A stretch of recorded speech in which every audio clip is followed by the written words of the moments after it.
उस समय सन 1979 की बात है। उस समय सांस्कृतिक और सामाजिक स्थिति से हम लोग बहुत पिछड़े हुए थे। सामाजिक स्तर कोई नहीं था, सांस्कृतिक स्तर कोई नहीं था, इतने पिछड़े हुए थे। तो जो हमारे बुद्धिजीवी लोग थे उन्होंने सोचा क्यों ना मैं इसकी शुरुआत करूं। लेकिन जैसे ही मैं शुरुआत करता तो मुझे पहले अपने लोगों से ना कहकर मुझे अपने ही माता पिता भाई से सुनना पड़ता है, क्या करने जा रहे हो, तुम गुजर जाओगे, आगे बढ़ रहे हो उसमें भी पीछे चले जाओगे।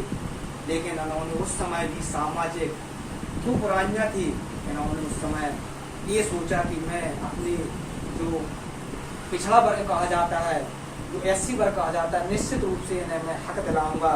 और सामाजिक रूप से पिछड़े हुए और आर्थिक रूप से पिछड़े हुए और कई भ्रांतियों से पिछड़े हुए हैं, इनको मैं मुख्य धारा में लाऊंगा। उस समय 1979 में मंडल आयोग की स्थापना की जाती है।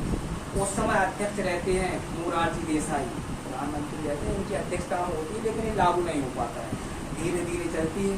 और BP सिंह जो विश्वनाथ प्रताप सिंह थे, इन्हीं के प्रयास से आज अपन को 27% आरक्षण मिल रहा है। उसी समय से अपन को 27% आरक्षण मिल रहा है। फिर भी उसमें जो कई भ्रांतियाँ ऐसी हैं, कहीं कहीं लागू भी हो गया है, कभी कभी खप भी जाता है। मैं समझता हूँ मुझे 27% मिल रहा है, लेकिन मुझे अपने ही मैं इतना जागरूक ना होने के कारण लोग मेरा जो आरक्षण है उसको चुरा ले जाते हैं और कहते हैं मैंने वैकेंसी में आपको 27% आरक्षण दिया है, लेकिन वास्तव में धरातल पर नहीं है। फिर भी मैं उनका धन्यवाद करना चाहता हूँ। आज मुझे जो बोलने का हक मिलता है, 27% आरक्षण मिला है, उसकी मांग करने का हक बनता है। और निश्चित रूप से जो उन्होंने मंडल कमंडल की लड़ाई लड़ी है, आज जैसे कुछ समय पहले जो चुनाव हुए हैं, तो वास्तव में जो लड़ाई तो बहुत पहले से थी, आज उसी की देन है कि जो अपन इतना लाभ मिला। वास्तव में बुद्धिजीवी वर्ग जहाँ पर होता है, हम कितने भी कहीं पर रहें, लेकिन मुझे अपना याद आता है। मैं मदद कभी कभी भूलकर नहीं कर पाता हूँ, तो जितनी मन से बनती है उतनी करते हैं, वो दुआ करते हैं कि मेरा भाई आगे बढ़ जाए। तो ये होना चाहिए।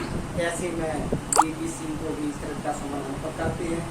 राजश्री छत्रपति साहू जी महाराज वास्तव में इन्होंने ही ये जो हमारा आरक्षण था सर्वप्रथम इन्होंने इसकी रास्ता दिखाया था, तो मैं इनको भी श्रद्धा सुमन अर्पित करते हैं। इस सभा में उपस्थित मेरे पिता तो चाचा तो और माँ तो सभी को मैं पुनः अपनी श्रद्धा सुमन अर्पित करते हैं, शीश नवाते हैं। जो भी गलतियाँ हो जाती हैं उसका भी माफी चाहता हूँ और बोलिए।